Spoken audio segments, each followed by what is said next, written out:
Hi there, I'm Ari, I'm the Oak Witch, and in today's video I'm going to be recommending to you my top 10 beginner witchcraft books.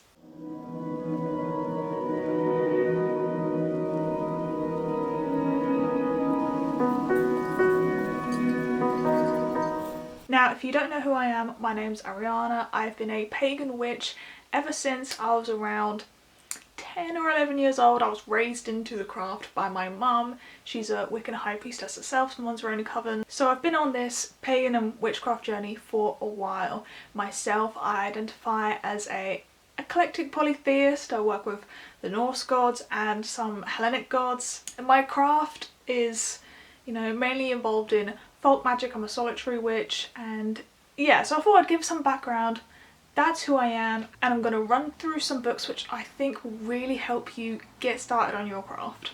So the books that you'll see on this list are not tied to a specific tradition or path of witchcraft. So for example, you won't see any Wicca in these books because Wicca is different to witchcraft. I've tried to compile a list of books which will keep doors open for you whilst also describing what witchcraft is in detail. So of course this list is not exhaustive. I love reading and will continue to read, especially coming across books which I think will be beginner friendly. So this is why this video is going to be a part of a series, this being part one of my beginner books recommendation series. So without further ado, let's get into the first book. So my first recommendation is Intuitive Witchcraft by Astrea Taylor. I love this book a lot. I gave a mini review of it on my Twitter, but I think that Astrea Taylor does such a good job with this book. Not only does she go through pretty much all the basics, things like energy work, grounding, cleansing, centering, witches' tools, rituals, casting circles, spirit work, deity work, working with other people's energies. Okay, like the list could go on, but anything that you'd think of which would be sort of basic, she goes through, but she goes through in a way which shapes it in the context of intuition. So she goes through these concepts and she helps you figure out what they mean to you, how you can effectively use and utilize your intuition to make your magic work for you and develop your witchcraft practice, which I think is so crucial. It's so good for beginners. So I love this book. I recommend it. There's a bunch of practical exercises as well, which I really like, and they're actually useful. Something that I feel like I could do over and over again. And another thing I really want to point out is she goes through how to make your own personal correspondences, which for crystals and herbs, which I think is so good. I haven't really come across a book which has done it as well as this, so that's why I think this is a good, crucial beginner book. So that's my first one. My second beginner book recommendation is Weave the Liminal by Tempest Zakroff. And if you've watched my videos, you know that I've done a video review of this, so I won't go into detail. I'll link it above and below to go check out if you want a detailed review. Watch the video. But this book I think is cut from the same cloth as Astrea Taylor's Intuitive Witchcraft. I think they're kind of like sister books, but each really good in their own right. It follows that same vibe of using intuition and shaping a craft which is authentic to you. Two things I want to point out: there's loads of exercises in the book as well, like ritual prompts, research prompts, which I think are really good, similar to Intuitive Witchcraft. And the second thing I want to say is she goes through how to make your own Wheel of the Year, which this book does it really well, like actually well. So I recommend this. If you're interested in reading this book, you can actually read it with me in my Discord server, which I'll link below. We're doing a book club now, and we have voted for this book, and since I love it and you already know this, it might be really worth joining, and you can see how good it is with me. So if you're really interested to do that, then join my Discord, and the link is below. So my third best beginner witchcraft book is Psychic Witch. It's on everyone's recommended list for a reason. It's a good book. Again, I did a video review of this book. I'll link it above and below. I recommend watching that because I'll go into more detail there. I don't want to repeat myself on this channel, so you can see why I think it's a good book in those video reviews. But it is a really good book. I think especially for the beginner, where there's such a heavy focus on meditation, you know, energy work, magic, and yeah, all of the exercises. There's 93 exercises in here as well. Like that's a lot, and they're really useful. Something that I think beginners should really hone in on and like practice those skills. Yeah, I think it's a really good book. There's a lot of good information in here as well. Yeah, I mean, I'm constantly like using the exercises from this book. It's completely, you know, helped my meditation. So I think this is something beginners need to read. So book number 4 is Blackthorn's Botanical Magic by Amy Blackthorn. And yeah, I did a like best book recommendations for herbal magic or green witchcraft. I have done that video, but I didn't actually include this one on here because I like hadn't got a physical copy yet. And I have a physical copy now since having like done that video. And honestly, the last recommendation I did in that video, if you know, if you've watched it, I think I would swap for this one. I'd put this one in.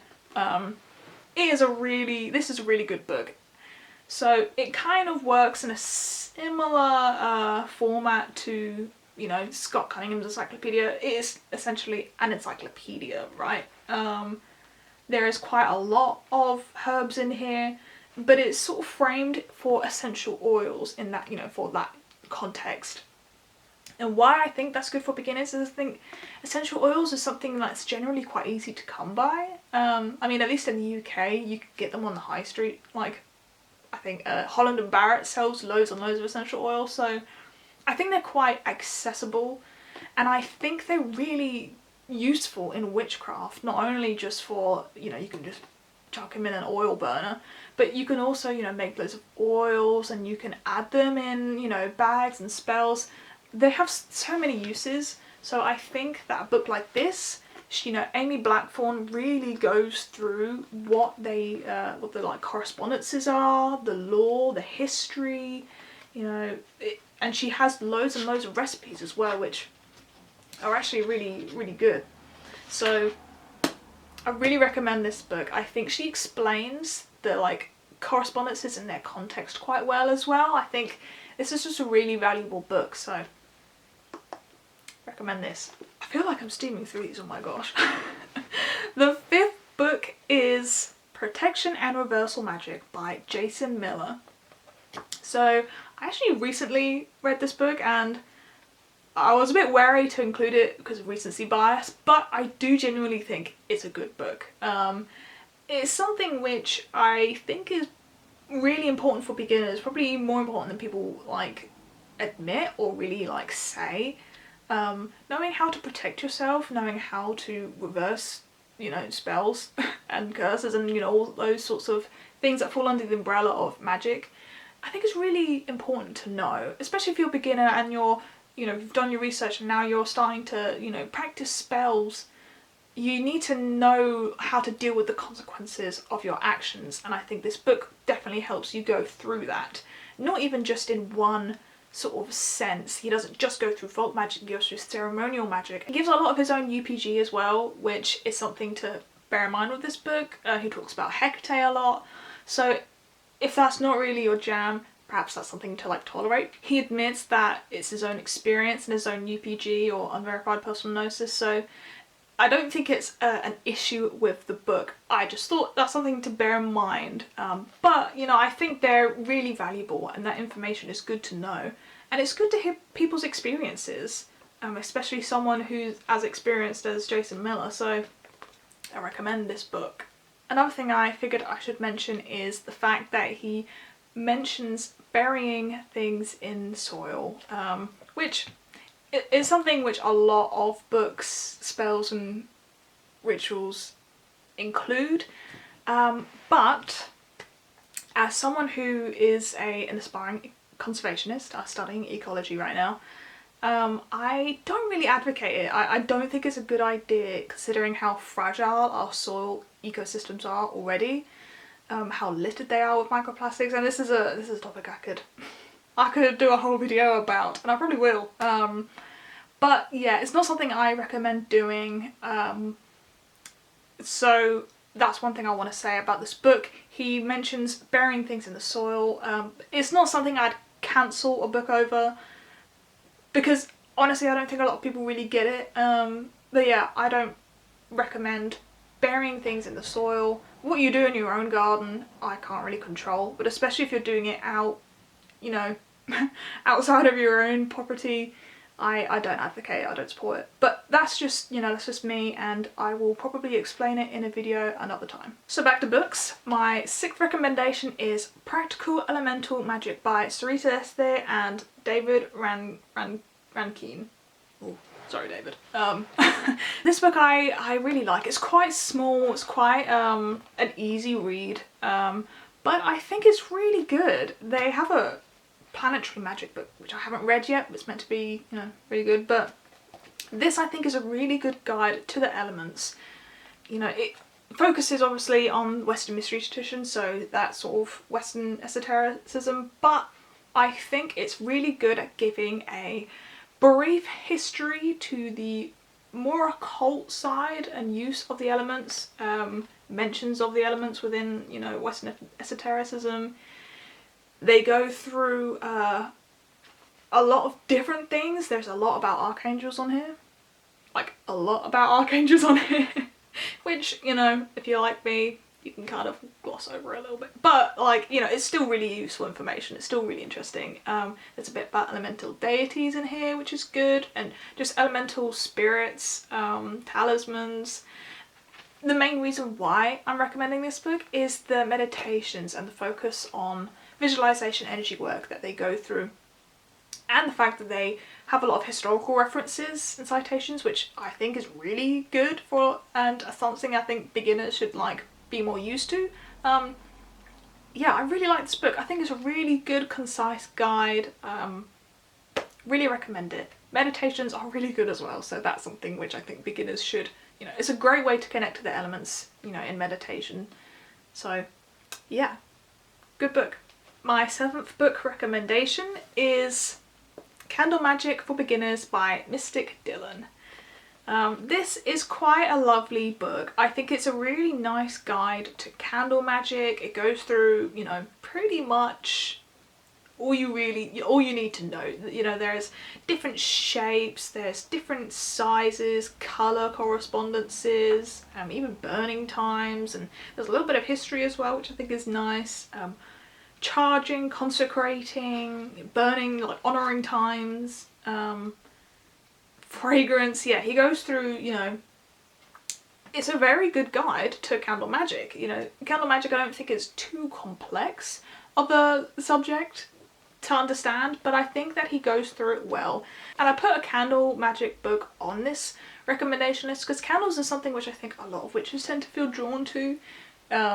And they're really easy to come by as well, especially like tea lights. You know, they're so easy to come by. You can get them on IKEA, like really cheap. You can go to your like pound store or dollar store and pick up a pack of candles for relatively low cost, and especially if you're in the broom closet.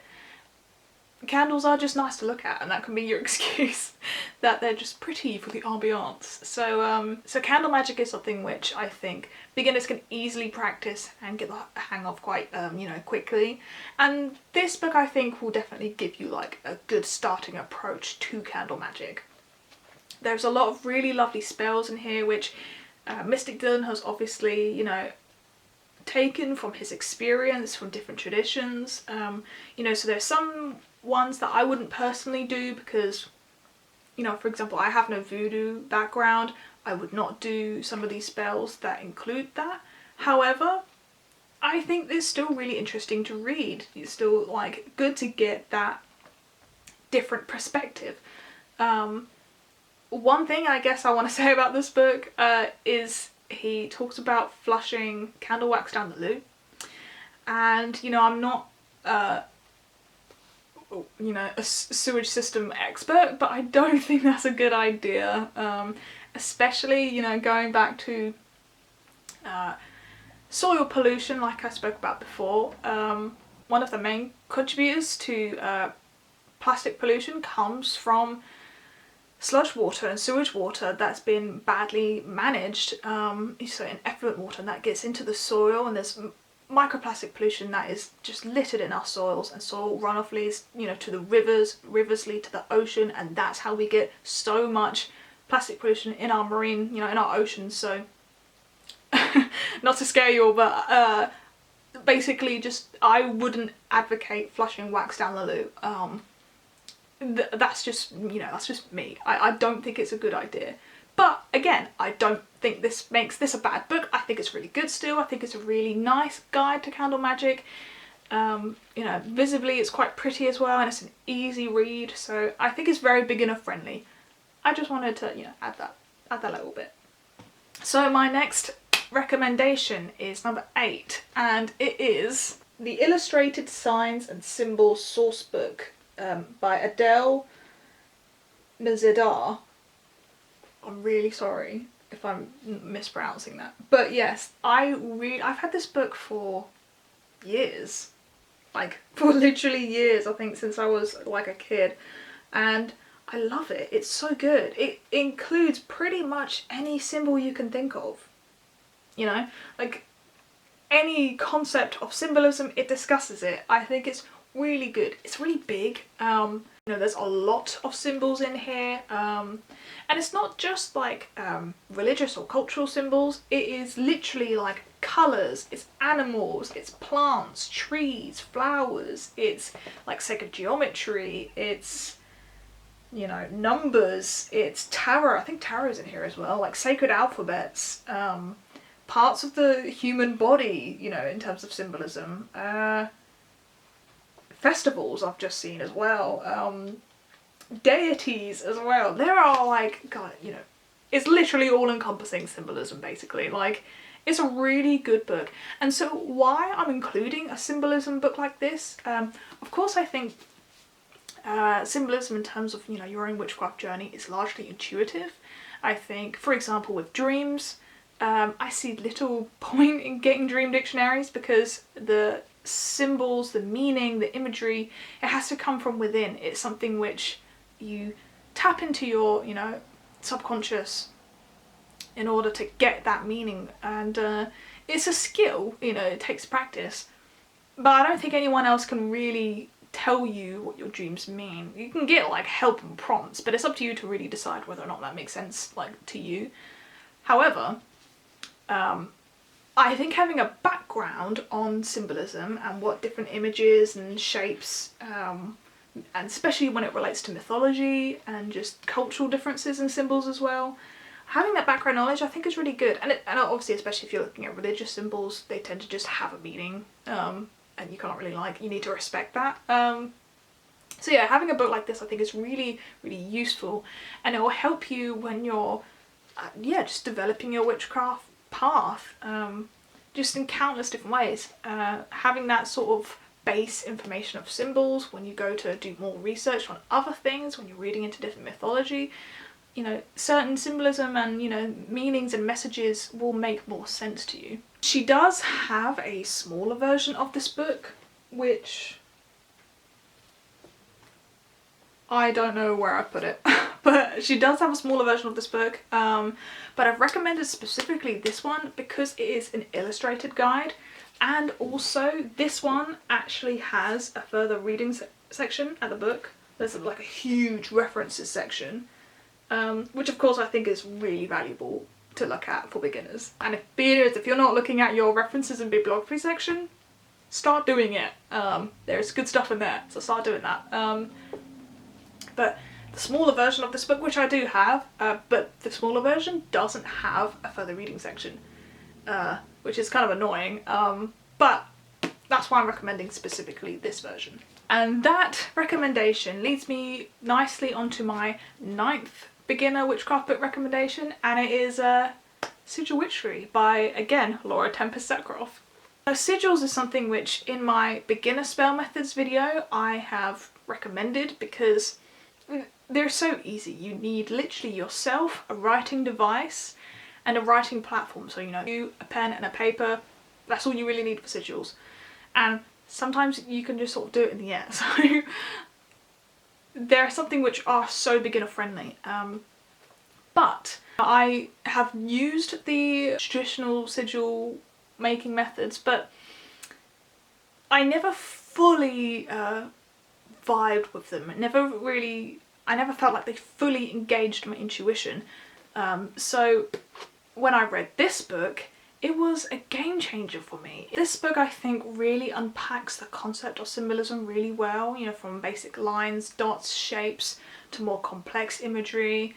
And she gets you thinking about what they mean to you. You know, she gives you a run through of, you know, generally the meaning. But the whole point of this book is to start like making you think about what these mean to you, what those symbols intuitively bring out in you. And it's like a workbook, so you write that down, and at the end of the book you end up having this sort of your own personal dictionary, like symbol dictionary. And then she talks about how to intuitively craft sigils using the imagery symbolism that you have found for yourself. But yeah, I think this is a really good beginner guide to sigils. I think it's a good different perspective, which I think is quite valuable for people to know, like what method of sigils. So I really recommend this book. And my last recommendation is Sacred Earth Celebrations by Glennie Kindred. I've had this book for years. I think I read it when I was quite young. I think my mum recommended me this book and then I bought my own copy. And it's such a sweet book. It's really lovely. And I think honestly I haven't really read a book about the Wheel of the Year that has kind of topped this. This is still like a favourite of mine that I go back to. So what this book does is it does talk about the festivals in the more ancient Celtic sense. She doesn't really touch on concepts of Wicca or like the Wiccan perspective to the Wheel of the Year, which I quite like. Nothing wrong with Wicca, but I like this book in that it sort of goes to the roots a bit more of the festivals. And what I also really like about this book is that there are so many different crafts that she's included as celebrations for each festival. Loads of different, like, you know, there's meditations in here, there's correspondences, herbs and trees, and there's different symbols as well for each of the festivals. She gives you a lot of like celebration ideas basically, which I think are really nice and are really doable. There's just so much information in here. This isn't necessarily a witchcraft book. If anything, it's a bit more pagan. However, I think it's still useful for beginner witches, especially if you follow the Wheel of the Year, because most witches, not all, follow the Wheel of the Year. And I think this is because of the influence Wicca has had on modern witchcraft. It's just, you can't really like deny that Wicca has had quite a heavy influence. And obviously the Wheel of the Year is Wiccan. So a lot of witches tend to follow the festivals, you know, the 8 festivals, which, you know, I don't think is a bad thing. You can definitely incorporate the festivals into your witchcraft without it being Wiccan or necessarily pagan. But yeah, what I like about this book is that because of all of the celebration ideas in here, like most importantly, it really makes it great for beginners. There are so many different crafts that she's included in here which are really fun and are really good celebration ideas, honestly. And the information here is really good as well, presenting the seasonal festivals in a more ancient Celtic sense, less about like the Wiccan perspectives or even like the Wiccan names for the festivals. Yeah, I think this is a really sweet book. I think it's really good if you're a beginner witch and you're interested in more background information and celebration ideas of, you know, what to do for the season, like seasonal festivals, then I recommend this book. So yeah, those are my top 10 beginner witchcraft book recommendations. I truly think that these books will help open doors for you. I think that they frame witchcraft in a way which doesn't really force specific beliefs down you. It will help you get an idea of what witchcraft is and how witchcraft like can work for you and what being a witch means to you. You know, the practices of witchcraft without necessarily forming it in a way which, you know, you need to walk this certain path. You know, the whole point of witchcraft is a personal journey. It's just something that you're experiencing. Witchcraft books aren't meant to be, you know, Bibles. They're meant to be stepping stones. They're meant to be information where you can apply them to your life. And I think that these books will help you do that. So I hope you enjoyed them. I hope this was useful for you. If you have any beginner books that you want to recommend, maybe put them below. I'd love to hear your thoughts. And yeah, if you want to talk books with me, then you can do that in my Discord server. I love talking about books. We also, like I said before, we have a book club which is starting up really soon where we're reading Weave the Liminal. So if you want to participate in that, join the link below. We also do weekly research prompts. For example, last week's research prompt was studying into the phrase as above so below, as within so without, what that means, the history of it, and how you interpret that specific phrase. So if you're interested in having that sort of weekly research activity, then again, join the Discord server. I'd love to see you there. I'd love to chat with you. And yeah, thank you so much for watching. If you enjoyed it, perhaps like and subscribe. It'd mean a lot to me. And I'll see you in the next video. Bye.